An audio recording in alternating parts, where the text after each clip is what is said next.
ब्रह्म हत्या का तो सीधा सीधा एक अर्थ होता है कि जो ब्रह्म में लय हो चुका है उसकी हत्या हो। एक ऐसे ही जो है उपलब्ध सिद्ध पुरुष जा रहे थे, मौन में थे। वो क्या 1847 है ना, 1857 युद्ध हुए थे जिसमें, हाँ, है ना, क्रांति उठाव, हाँ, क्रांति का उठाव 1857 है ना, बराबर। हाँ। वहाँ उस समय में जो है वह सिद्ध पुरुष जा रहे थे, नग्न रहते थे, जा रहे थे, मौन रहते थे। तो जो है आर्मी जो है उसकी, अंग्रेज़ों की आर्मी ने समझा कि जासूस है और उनको पकड़ लिया। पकड़ करके उनसे पूछताछ करी। वो मौन थे तो मौन ही रहे, अपने उसमें सताया, ये किया होगा, मौन ही रहे। और बाद में क्या हुआ, वो जो बंदूक की बट में वो लगा रहता था एक हथियार, है ना, एक छुरा, मौका पड़ने पर उससे उसका हथियार की तरह उपयोग होता था। तो वह सीधे ले जाके, जब जवाब दिया ही नहीं, बोले जासूसी है पक्का, ये साधु के वेश में आया, घोप दिया। तो घोप दिया तब उन्होंने एक वाक्य कहा और उनका कहना था कि मैं आखिर में एक ही बार बोलूँगा, नहीं तो नहीं बोलूँगा। उन्होंने कहा था तत्वमसि श्वेत केतु, जो श्वेत केतु की कथा है ना, उस कथा का आलम्बन लेकर उन्होंने कहा तत्वमसि, तुम भी वही हो, तुम वही हो, तत्वमसि, तुम वही हो। तुम किसी भी रूप में हो, तुम हत्यारे दिखते हो, तुम हत्यारे नहीं हो, तुम परमात्मा हो। वो कुछ बात आती है ना कि मैंने तुम्हें पहचान लिया, तुम वही हो, तुम वही हो, तत्वमसि, तत्वमसि श्वेत केतु। लेकिन अब सवाल जो है, जिस सैनिक ने उसे मारा उसे तो ब्रह्म हत्या लग गई, उसे तो ब्रह्म हत्या लग गई। और वो बहुत भोगेगा। तो ब्रह्म हत्या तो होती रहती है। ओशो को मारा गया है जहर दे करके, बहुत लोग इन्वॉल्व रहे हैं इसमें, सब ब्रह्म हत्या के भागी हैं। ओशो कुछ भी कहते रहे कि इनको क्षमा कर दिया, मेरा कुछ नहीं है ना, शरीर को ही मारा है, कहते रहे ओशो, वो ब्रह्म हत्या के भागी हैं। और ब्रह्म हत्या का भोग बहुत लंबा होता है। पहली बात तो उनकी मृत्यु होगी, और मृत्यु होने के बाद में सबने निम्न लोक होता है ना, जो भूतों प्रेतों का जो लोअर डायमेंशन होता है, उस डायमेंशन में जाके फंसेंगे। और वहाँ पे जन्म अगला आसानी से होता है, लेकिन उनका नहीं होगा।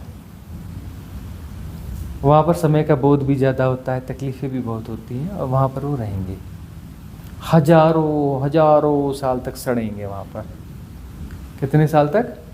हजारों हजारों साल तक सड़ेंगे। और उस सड़ने के बाद में किसी खास एरा में उनका सड़ा हुआ जन्म होगा। उनका जन्म जो है एक घटिया सा जन्म होगा, हजारों हजारों साल सड़ने के बाद में वहाँ पर अगला जन्म बड़ा घटिया सा जन्म होगा, और बहुत भोगेंगे।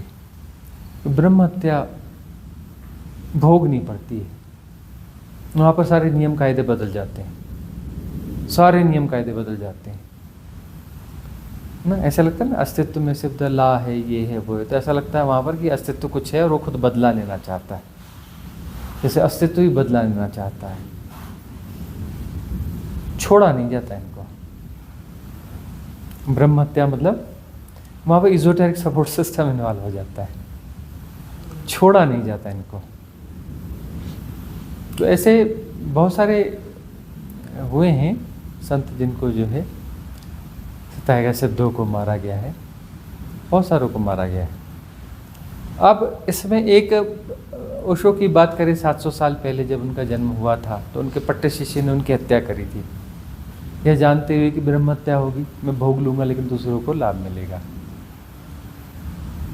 है ना।